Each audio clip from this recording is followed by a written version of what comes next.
Hey friend, welcome to the Self-Care Isn't Selfish podcast. I'm your host, Emily Nichols. I'm a self-care coach who is on a mission to help you get your body and mind fit through simple and sustainable self-care habits.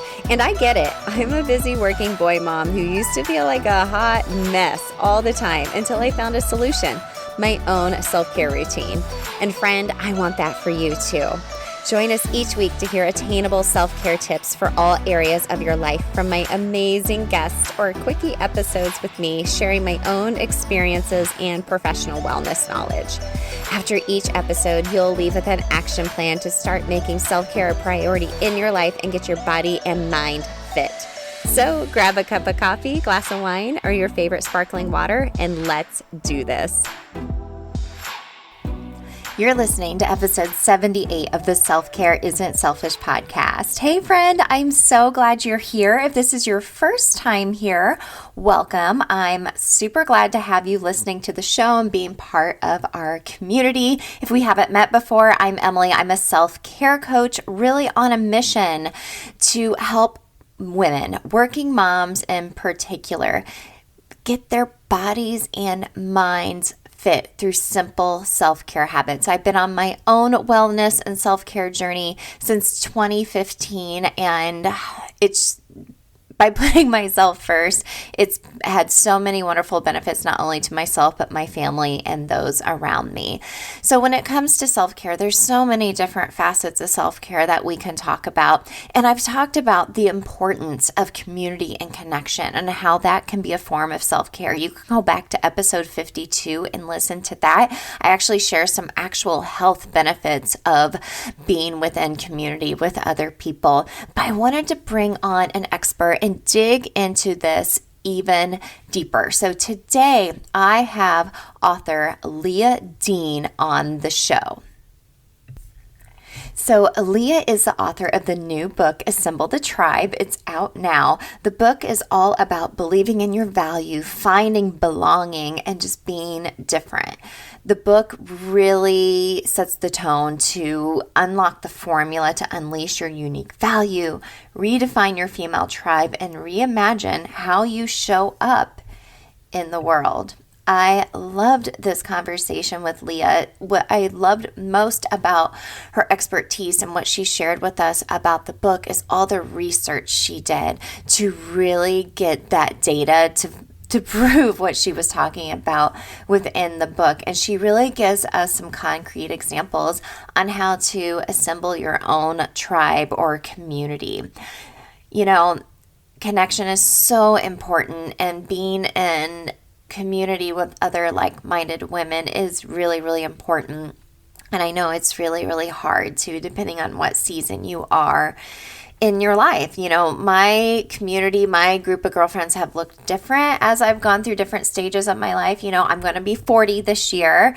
I have, my children, as they've grown up and in different stages of their lives, their friends have changed. My friends have changed just based on them and what their activities are, what my husband does, and how we're active now and how we've met other people and at other active communities. And that will change over the next few years too, as we go on our next few adventures. And that's okay. I really want you to sit back and listen to this episode, take it to heart, and go over to Facebook. There's a link in the show notes, and join my free community over there. So it's the Self-Care Isn't Selfish podcast community. Easy enough to find. But we're going to continue the conversation over there and how you can start forming your own community or tribe and how that can be a form of self-care. So let's get into our conversation with author Leah Dean. All right, gang. Thanks again for tuning in to the Self-Care Isn't Selfish podcast. I am here with Leah J.M. Dean. Leah, thanks so much for coming on the show. Thank you for having me. I'm so excited to be here. One of my favorite topics. Leah, I have to ask you, what does the JM stand for? So the J stands for Julie. My mom's name is Julie. And the Michelle stands for, well, it's just Michelle. She said Leah, Julie, Michelle, just had a nice ring to it. And so here I am, Leah J.M. Dean. Oh, that's pretty. My middle name is Michelle. as I well? think it was, I have at least 5 girlfriends and their middle names are Michelle. So I'm not sure what was going on at the time that we were all born, but it seems to have been a pretty popular name. Common denominator there. Wonderful. Okay. Well, Leah, I start off every show asking my guests this question. Leah, what does self care mean to you? Self-care, my answer is quite short. Self-care actually for me just means the little things. Mm, And it's the little things that we do that keep us whole. And that was a journey for me. For a long time, I thought self-care was the trip to the spa. It was the trip by myself. And I was reading this book. It was, interestingly enough, it was a marriage book, right? And the first thing that she said, if you want to work on your marriage, spend the next 30 days doing 3 things for yourself every day. mm, And I have to be honest, I did not have a clue what to do. I mm, said, I don't have time to do things for myself once a month, let alone every day. And mm. so it was kind of through that exercise that I learned that self-care is really the little things. It's the cup of tea, it's the pulling over by the side of the road and watching the ocean and just listening to music. It's the little things. I love that. It is the little things, and those little things add up for sure. Absolutely, absolutely. Wonderful. Well, Leah, let's get to know you a little bit. Can you share a little bit about your background and your story and how that kind of all intertwines and got you to where you are today? It's a really interesting question. So, how do I tell you my story succinctly so that we don't take 3 hours? Um, I, I want to tell you my story in the context of what I believe is my mission, which is to create tribes, my vision, which is to create tribes that change the world. And when I think back about my childhood and my journey, it's an interesting dichotomy between these moments of openness and moments of rejection. And so there are inflection points over the course of my life, and I'll run you through a couple of them. So when I think back to childhood, I grew up on the island of Bermuda. And for those of your listeners who may not know where Bermuda is, think North Carolina and then go 700 miles straight out into the middle of the ocean. And that's where Bermuda is. And so I had a very interesting childhood in that my parents moved us off of what we would call the main island to this small 23-acre island. And it was literally just my family, and that was it. I had 2 brothers. My sister came along many, many years later. But in those early days, it was just me. And so while I had my brothers, I still wanted that kind of female connection, that community that I couldn't create on an island with just 2 brothers. Now, what was interesting about the island, though, it was a campground that my parents were the caretakers of. And during the summer months, they would literally throw our doors open. And so we'd have, hundreds and hundreds of people coming to the island. And so I'd have these spurts, but then they would leave. And so I always had these moments of connection where I was open because I needed to be open. They were only going to be around for a certain period of time, but then they would leave. Fast forward to kind of my high school life, as with many women and girls, we experience these difficult times of rejection in our groups. And so I decided, I don't need to do that. I'll just hang out with my brothers and the guys. It was easy, right? I had 2 brothers. They had lots of friends. But that didn't always serve me when my male friends started to collect collect girlfriends along the way. And so I was again on my own. So fast forward, I went to college and that was absolutely phenomenal. Within my first kind of 3 or 4 months, I met amazing groups of women. And for the first time, I was like, I found my tribe. I really have this connection that I've been looking for. And, as fate would have it, maybe my second semester into my first year, I had this horrific car accident and actually had to drop out of college. So I found this connection to now I've been rejected through an accident that, I caused it myself, but I had this accident and had to once again go home. And while I was home, I met a woman. She was a young girl at the time, and she shared some information with me that as a result, I was able to win a scholarship. And I went back, I went back to school, and I never paid another cent for education again. And so that was like a beautiful moment where I was in my feelings, experiencing rejection, but still stayed open to the point where I could make this new connection that literally changed the trajectory of my life. I need to go back and tell her that story. We've not had that conversation. So then fast forward, into college, I had some moments of rejection that were really, really difficult for me. And I share a few of those stories in the book. And then finally, my husband proposes at the end of college, and I moved back to Bermuda. And finally, I decided, you know what? I need a group of women that I can do life with, because I have no idea about this thing called marriage. I was, I think, 22, 23 years old, and I knew nothing about marriage. I didn't know how to cook. It was really bad. And so I put together this group of women with a friend of mine, and we've now been meeting once a month for almost 20 years. And so for the first time, I had found this tribe. I had found this place that I felt safe. And, that group and the connection and the belonging and the friendship that I found there really helped me to accelerate this idea of openness. I could be open with more people because I had them, which is really one of the ahas in the book, right?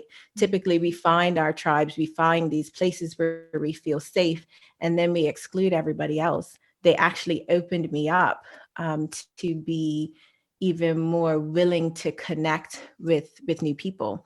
And so, it's that same desire to give that type of connection to women that really has led me into what I would say is now my career. I produce events, I coach women. I've now written a book on how to do what I've done over the course of my life. And so even though I've experienced some rejection, it's also the openness that I think my parents really instilled in me that have allowed me to really experience community on a whole different level. That's so amazing that you've made all these little aha moments throughout your life. I feel like when you keep seeing constant reminders like that, like it's like almost a push, like you said, like this is my mission. This is what I was born to do, and to help other women feel that way. Because honestly, we're all craving connection so much right now. And unfortunately, with the state our world is in right now, we're lacking that, unfortunately.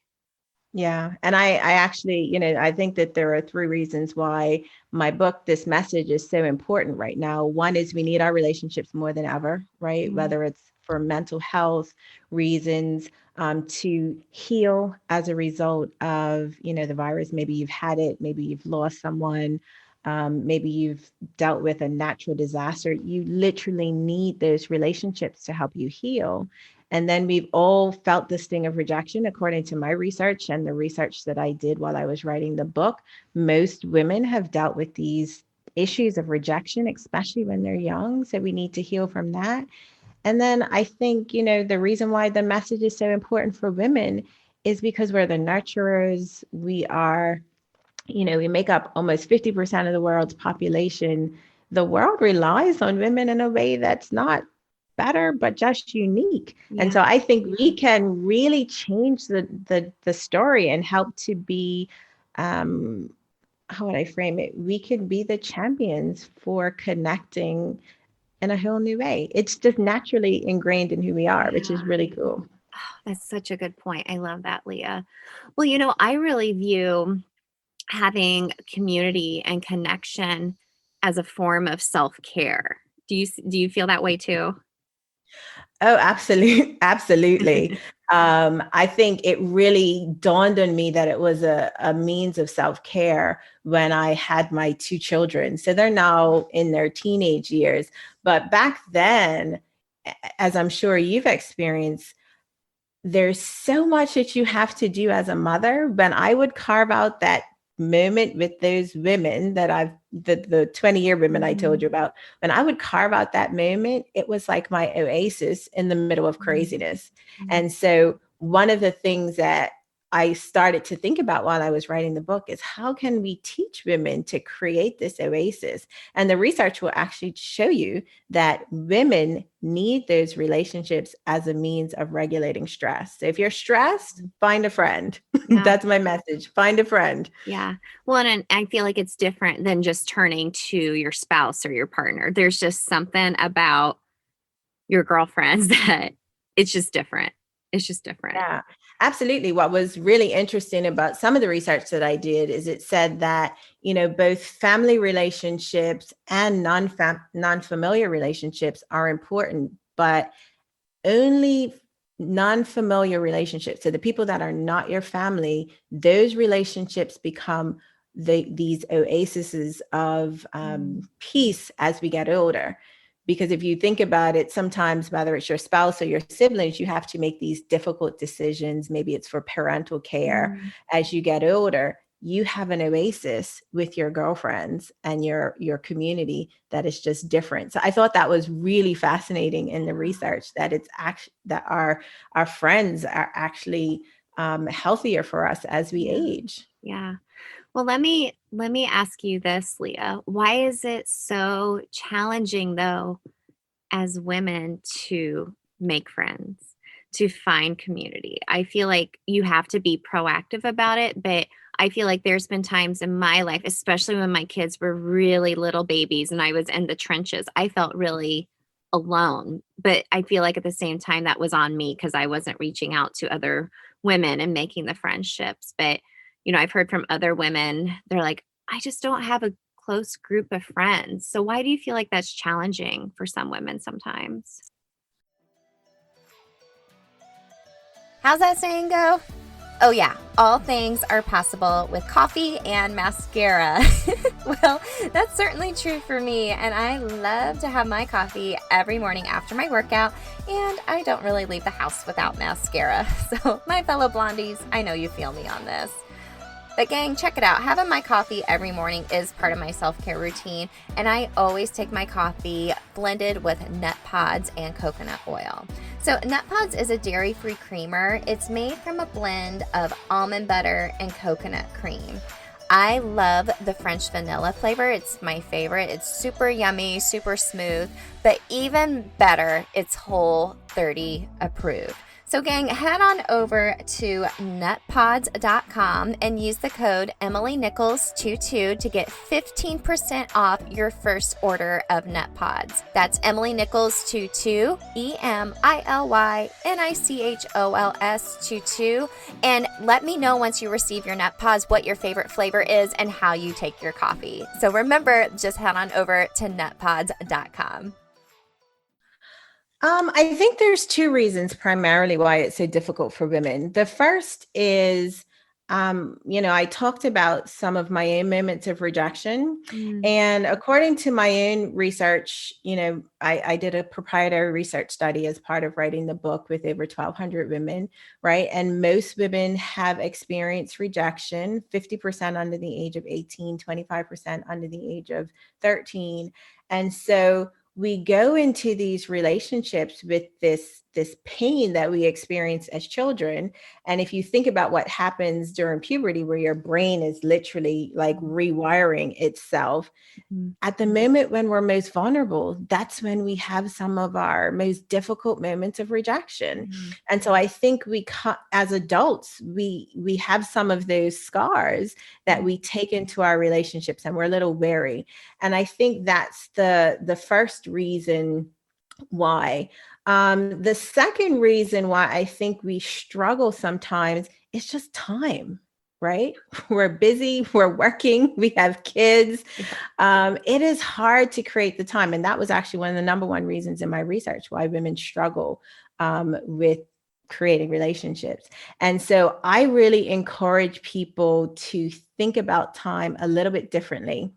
I'll never forget, I was at a conference, and, my Uber driver picked me up, and we were having the same conversations. He said, my wife and I, we want to create these connections, but we just can't make the time. And I said to him, listen, I've been meeting with a group of women for nearly 20 years. We meet once a month for between 3 and 4 hours. but we have done it month in, month out without, if somebody can't make it, it doesn't matter. We get together anyway. And that 3 or 4 hours over 20 years has netted incredibly beautiful friendships. And so if we stop thinking about it as this big commitment and just back to where we started, right? It's the little moments. They create the tapestry of connection that we need, but sometimes it just takes time. Yeah. Gosh. And I really commend you for making the time to meet with your girlfriends just once a month. Like, it's probably just ingrained in you now. It's a habit that you will do no matter what. Yeah. And don't get me wrong. There were years where it was really, really hard. Sure. Like for the first few years before I had kids, they came over, I pulled out the fine china. We had beautiful meals every time. It was a celebration every month. And then when the kids came, it was like, bring your own back, like bring your own dinner, maybe we won't eat, but just let's get together. The most important thing is the time, not kind of all of the frills that we create around the moments, which sometimes it's that extra work that we add to it. Sometimes it gets in the way. So we've really learned to simplify things. Now sometimes we don't even eat. It's just like, just show up and I'll give you a hug and off you go. Oh, I love that. It makes me kind of chuckle because tonight I'm getting together with a few of my close girlfriends. We're recording this right around Thanksgiving time. So, all the things are going on as a mom, getting everything ready. So we're just getting together tonight. We're all like, just wear your comfy clothes. We'll just have some wine and just like hang out for like 2 hours. And that's it. Oh, like, I love it. Right? Yeah. I love it. And it's going to rejuvenate like my soul. Like, I know when I leave, having that time with my girlfriends, I'm like, okay, I can do this. I can do this now. Right. For sure. Yeah. For no, sure. I love it. I love that.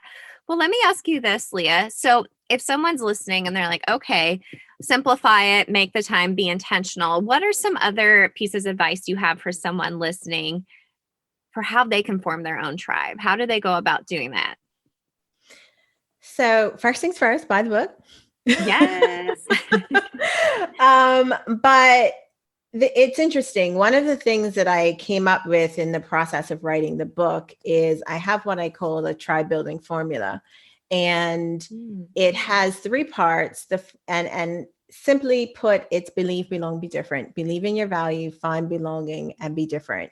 And in order to have healthy relationships, the first relationship that has to be healthy is the relationship that we have with ourselves. And sometimes we don't do the self-work that we need to bring our healthiest self into a relationship.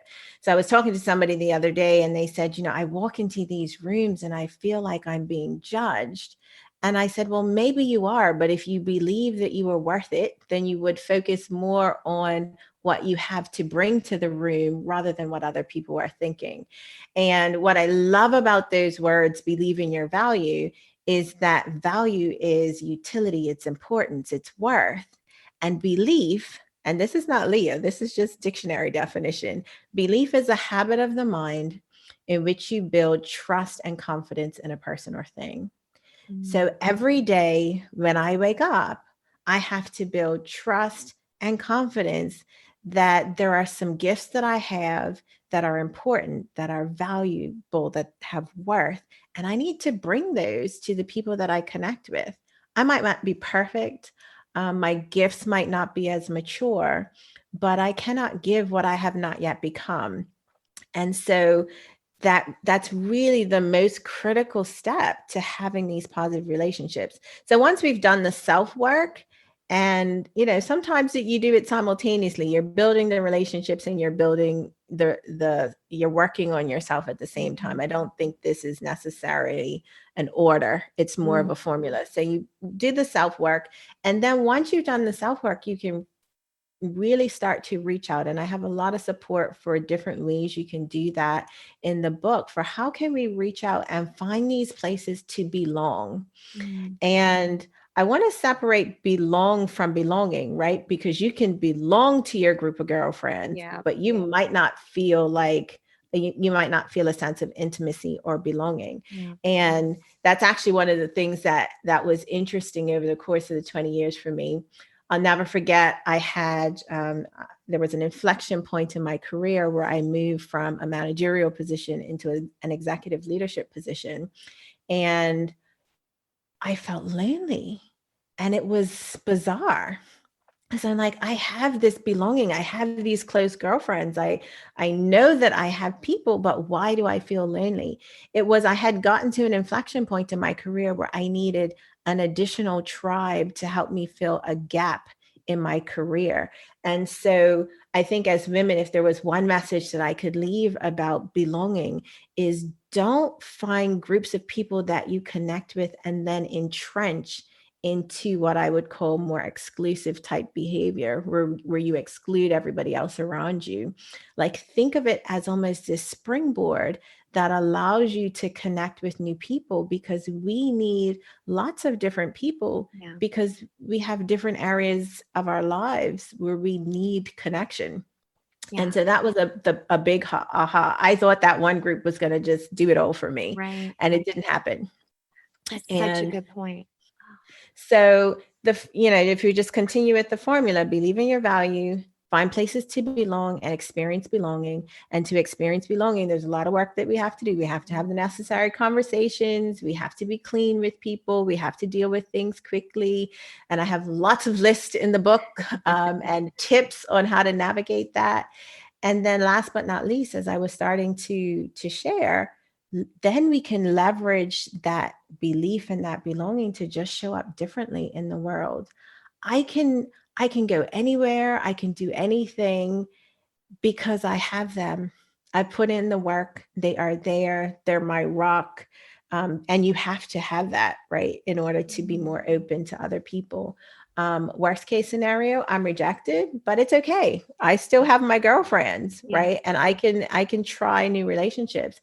And best case scenario, I find these new people to add to my tribe. Yeah. And that, I think, is just a beautiful thing. So if we can believe, belong, be different, that is the formula. And there's all kinds of tips and things that I share on how to do that, because it's not as easy as it sounds, but the formula is very simple. And if we can wrap our heads around those are the steps, then we can continue to grow. Yeah.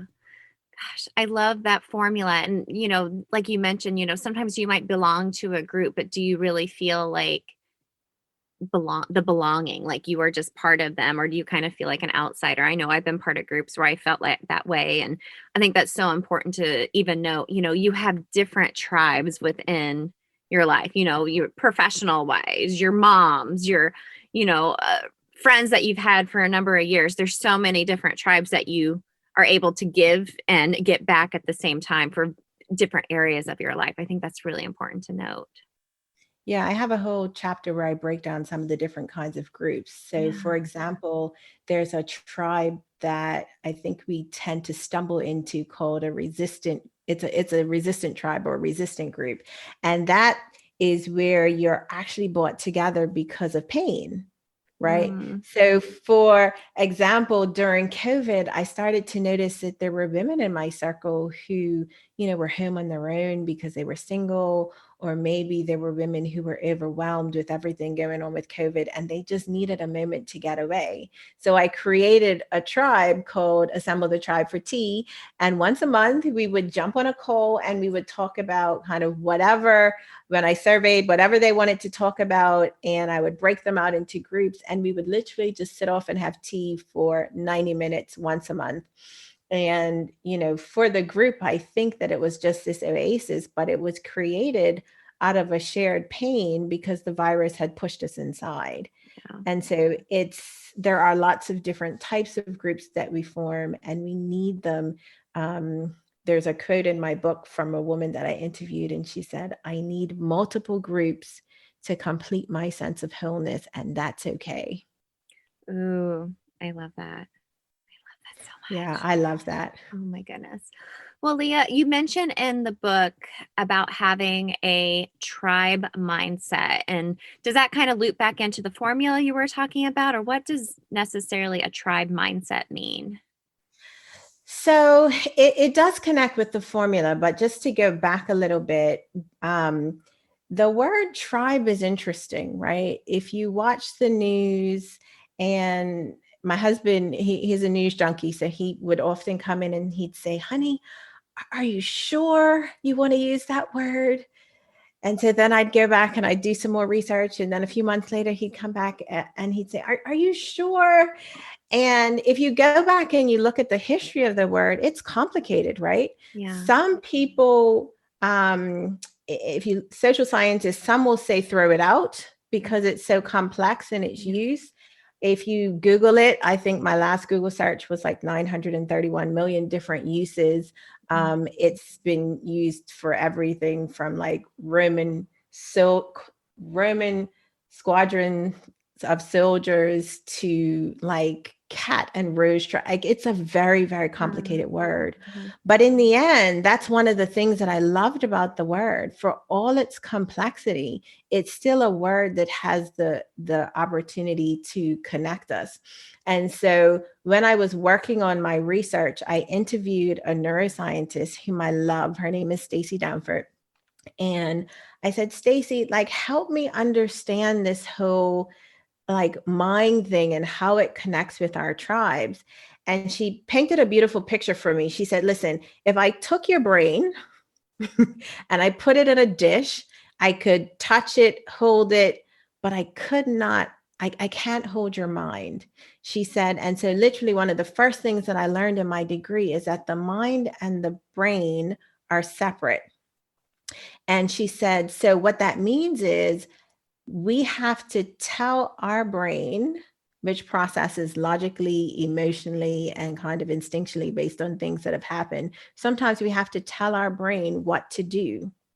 And so at its highest level, I think tribe is a mindset.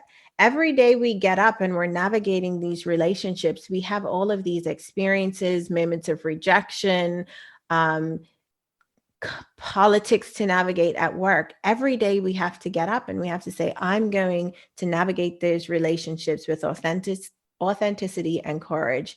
And that is a mindset. And so I think at its highest level, tribe is a mindset. For all its complexity, it actually makes the use of the word perfect.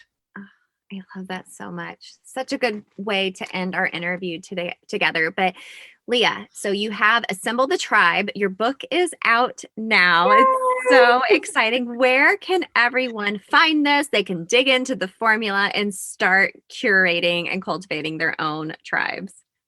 So the book's available on Amazon everywhere across the world. You can also visit my website, which is www.assemblethetribe.com. If you go to my website, you'll find the link to Amazon. You'll be able to download the first chapter and the intro for free.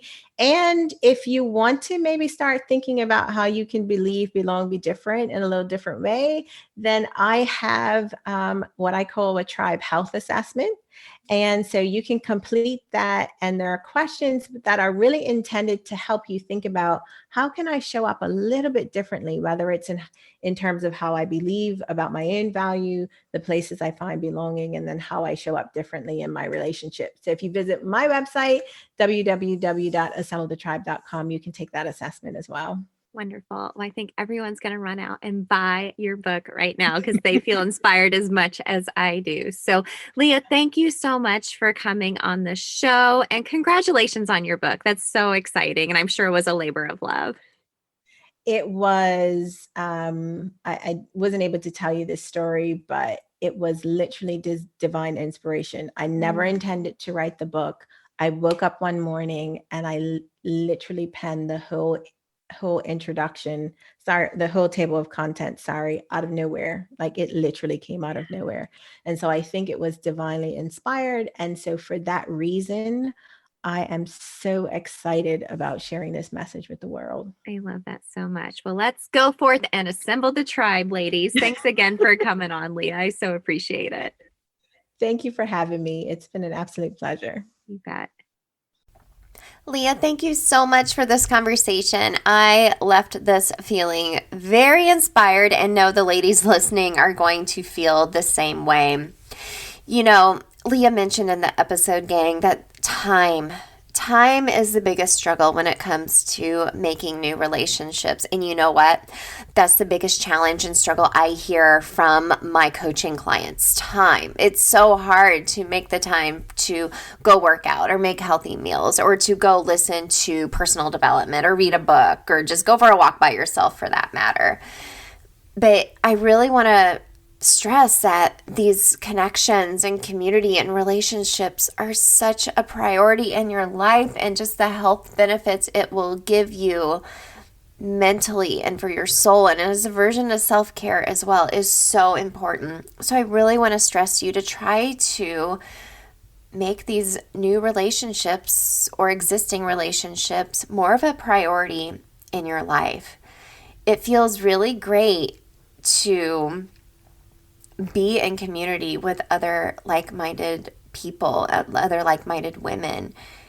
We crave that, and when it's not there, it can feel really lonely.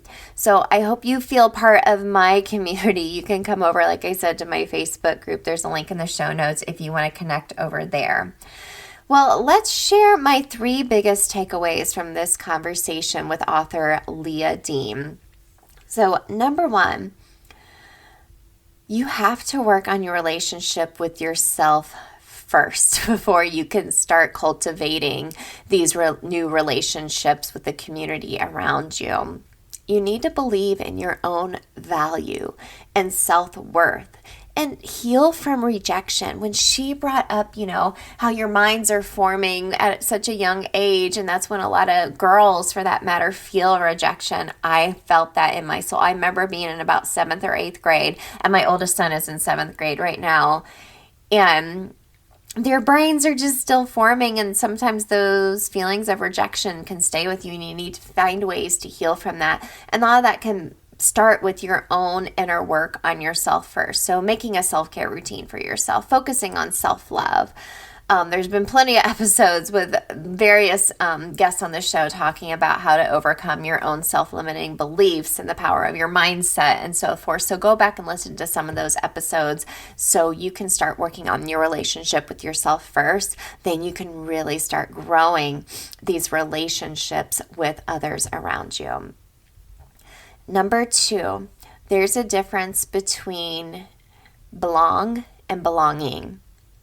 I felt that in my soul. Again, when Leah said that, I've belonged to different girlfriend groups for that matter, all throughout my life. But has there been times when you belonged to a group, but you still felt lonely? You didn't feel like you belonged. You still had this sense of belonging. Like I said, I know I have too, and that's okay. What I want to stress to you is it's okay to bless and release those relationships sometimes and move on. If they're family, for that matter, I know that's a little trickier. But you need to find a sense of belonging, thinking about what your values are, going back to your own self-worth and self-love that you've evaluated about yourself. If you need to peace out on a group because you don't feel like you belong anymore, that's okay. People grow up and people change, and that's okay. But just don't be part of something if you don't feel like you belong, okay? And then number 3, there are different groups of friends that serve you in different ways. I totally get this. I have my core group of girlfriends. We're all very active together. We're very positive-minded people. We laugh. We have a lot of the same interests with our kids and whatnot. But don't be exclusive to just one group. I have other groups I'm a part of where, I have my Bible study group of ladies. That's a totally different group. I have people that are professionally I'm associated with or within my community. They all serve different purposes because I'm not a one-dimensional person, and neither are you. There's so many different dimensions to you. And thinking about how you can believe in yourself, belong, and be different. That formula that Leah was sharing with us. I feel like this is how you can do it. You are part of these different friend groups, and you're able to contribute to them, and they're able to contribute to you in these different ways, and you guys are all able to grow and flourish together. So don't pigeonhole yourself. Don't be exclusive to just one group. I know you have your closest friends, but I think it's really great to have multiple relationships throughout your life. And I just have to say, I really commend Leah for sharing how she and her girlfriends have been getting together one time a month for 20 years. My jaw dropped to the floor. That's amazing. And like she said, sometimes it was really hard, or if you couldn't make it, you couldn't make it, But one thing I would want to challenge you to think about today, leaving today to take action in regards to self-care and community and connection, is to make the effort to start meeting with some like-minded friends, girlfriends, whatever you want to call them, and make it a priority. Be very intentional about it, but just keep it simple. Just show up. You don't have to be dressed amazing. You don't have to make an amazing meal. Just show up with maybe a sparkling water or a bottle of wine and your sweats, and just get together and be in community together. The fact that Leah has been doing that for 20 years is very commendable, and I really want to challenge you to be intentional. Maybe schedule some time for you and friends to get together. If you're not able to physically get together, even just a Zoom at this point is okay too. But I really want to challenge you to do that and just keep it simple. Like Leah said, your friend group is like an oasis. It's an oasis. It's way different than your relationship with your family members, your spouse, your partner. It's an oasis. And I love that. And it's such a high form of self-care. So Leah, again, thank you so much for this conversation. I had so many takeaways from it, and I know my audience did as well.